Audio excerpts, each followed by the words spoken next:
So this morning's topic is I lived. I lived. There's a poem, and it's called The Dash, and it's written by Linda Ellis. And she talks about, see, I lived instead of I live. I lived is a poem about a man who's reading at a friend's funeral service. And he tells the year she was born and the year she passed. But she said he said those years aren't nearly as significant as the dash that's in between. That dash tells how she lived her years. And it's only those who really loved her can tell you how. And he goes on to explain that how we use that dash is so important because it's really how people get to know us. And it's not about what we've earned or what we have, but it's how we use the life that's been given to us. And in this reading, he asked to please reevaluate your life right now and think about the dash.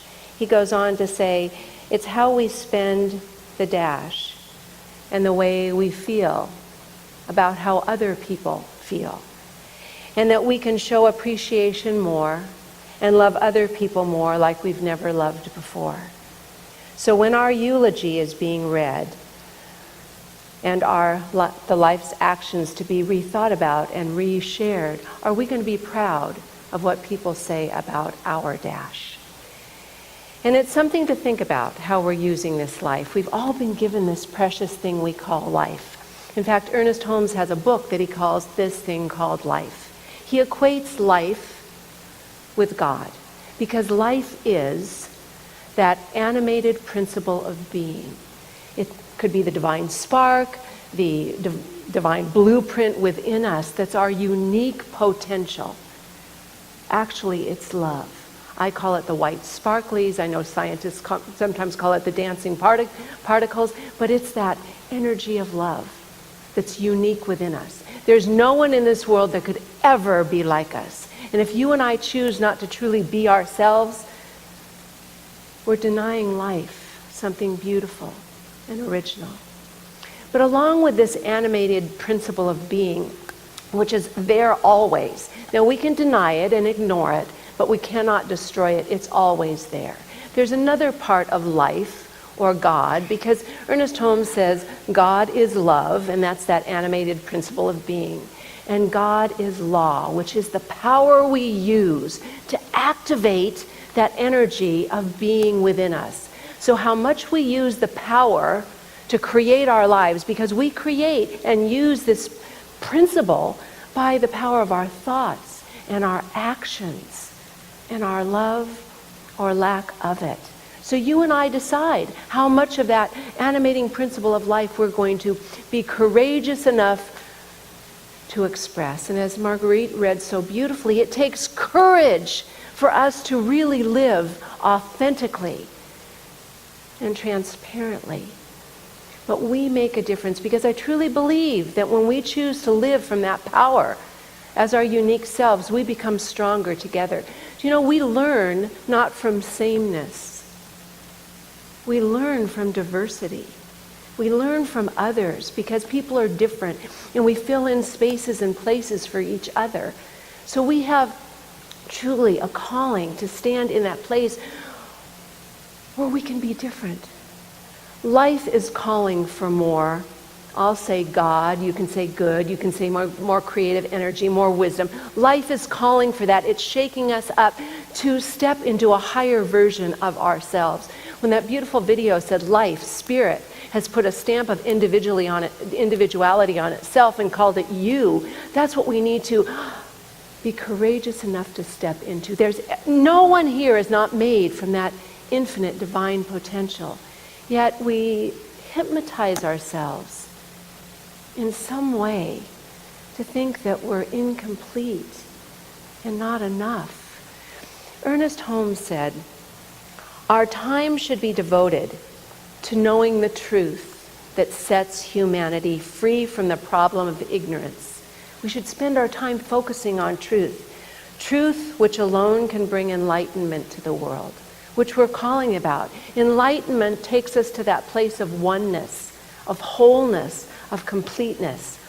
War should cease, and people should live together in harmony because they have recognized the divinity within each other.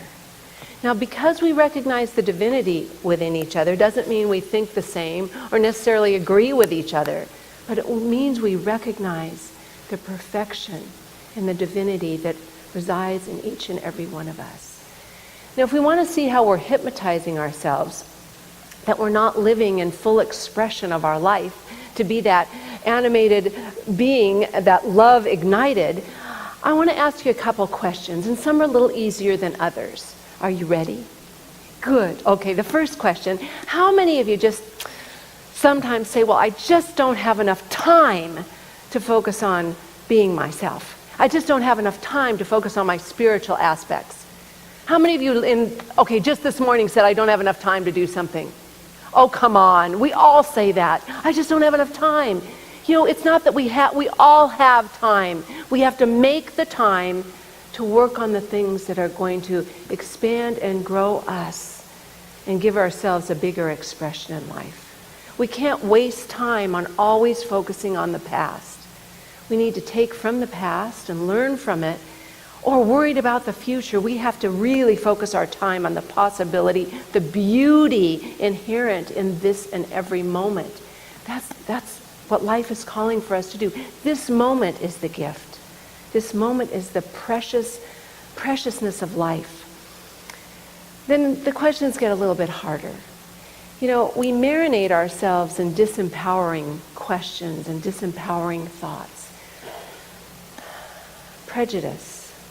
Prejudice means we set our mind and our heart to be against something. That's what prejudice is. Sometimes we don't even know why we have it. We've inherited prejudice from all the ages before us. We set our mind and heart on being against something. And we need to ask ourselves, is there something in my heart that's making me unable to love? Now, love doesn't mean you have to be with somebody and feel all lovey-dovey. Love means you love that they are a unique expression of God. What in me is calling me to hold or set my mind against something? Remember, Ernest Holmes said, stand for something and against nothing. Prejudice is going to hurt us. Instead of looking at someone who may seem really, really different than you and ask, what good am I not seeing yet?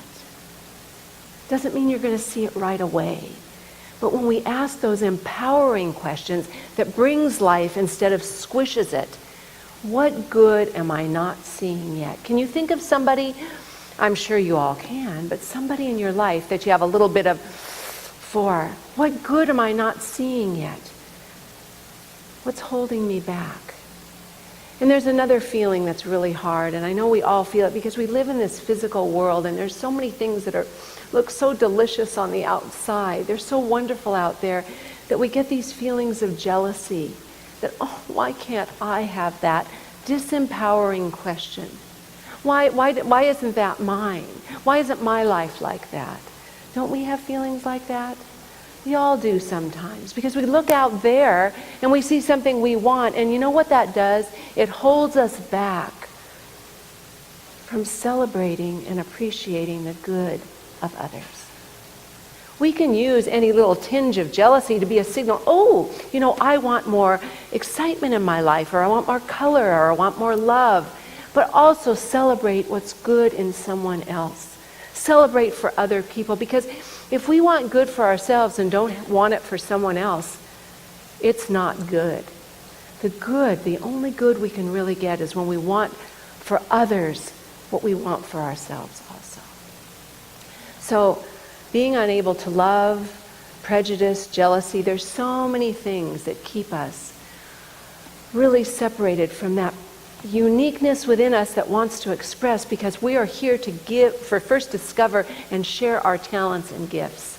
So we need to recognize if we're holding these things, if we're holding life at bay, if we're keeping bitterness right on the edge of our hearts and minds, and we're not willing to forgive, then we're holding back that life that wants to express through us.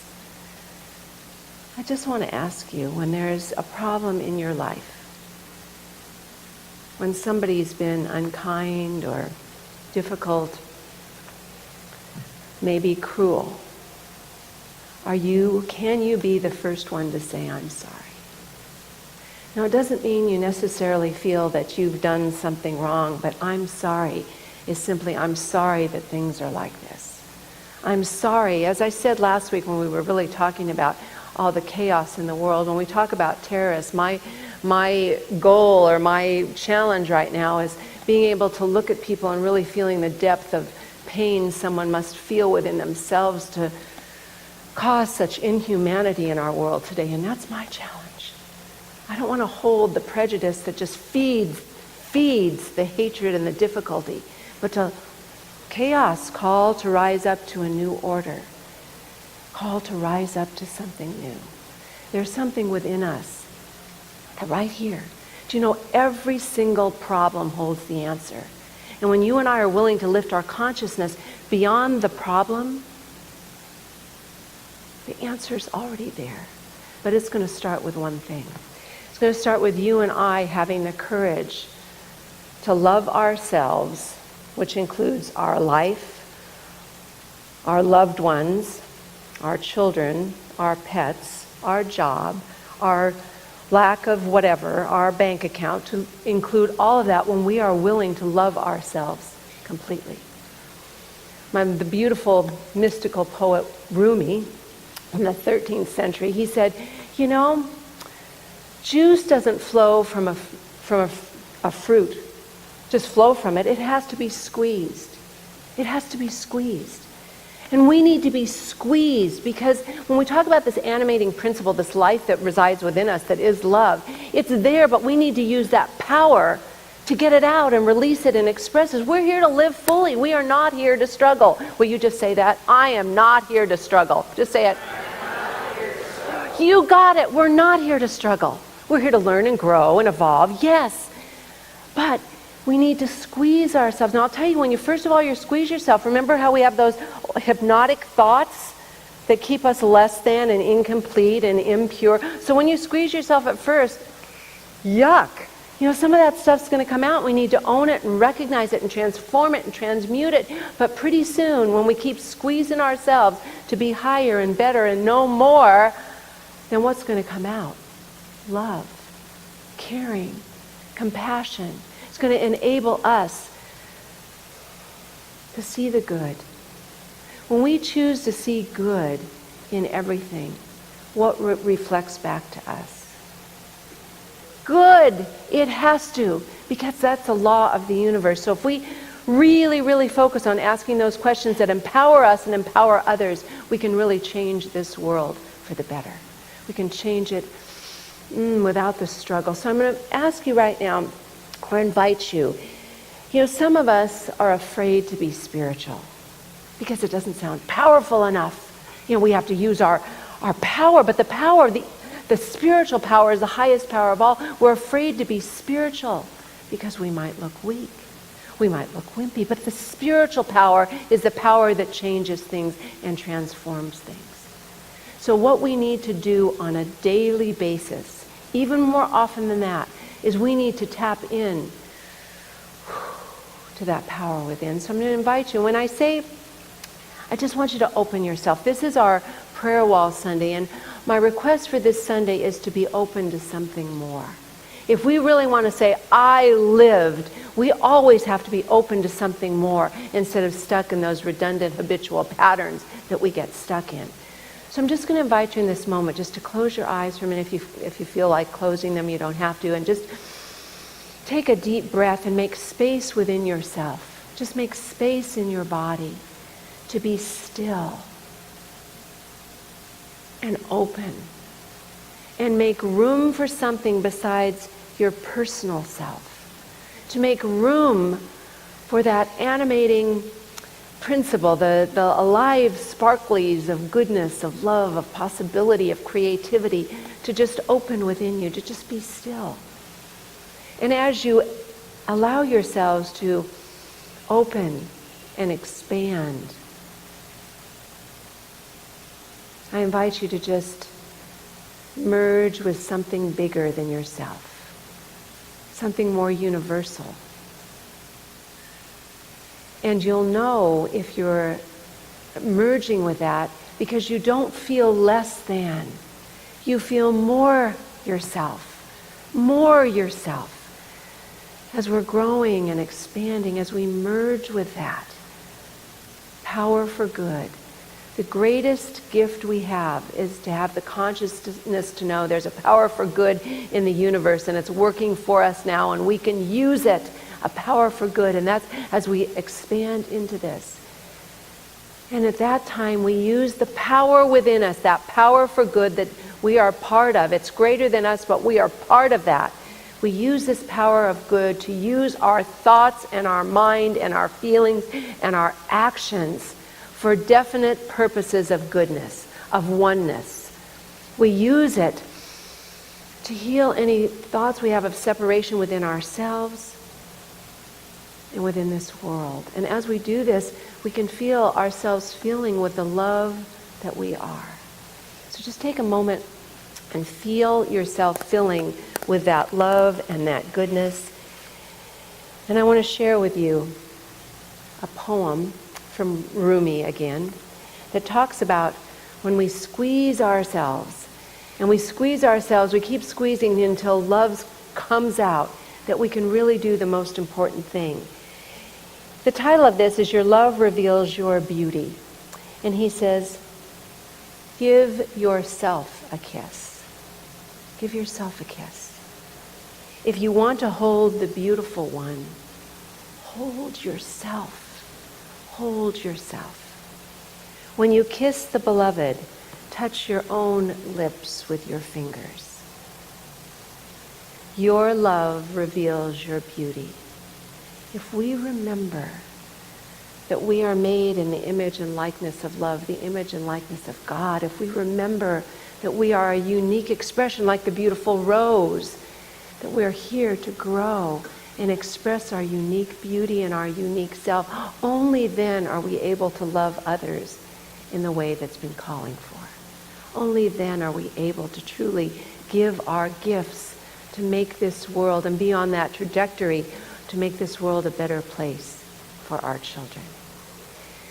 So today, as we do our prayer wall, I want you to be thinking about being open to something more in life, to expressing a greater sense of yourself. How can I be a greater gift to this world? What is it in me that wants to be revealed? If chaos is what you're experiencing right now, what's the higher expression of myself that's calling? Or if you're looking out in the world to see that chaos, what's calling to be, what's my part to bring goodness and understanding and light? I'm going to invite our beautiful ministers and practitioners to create a line up front. A line of love, of possibility, of creative expression, of truth, and absolutely of oneness. These beautiful beings have studied for many, many years.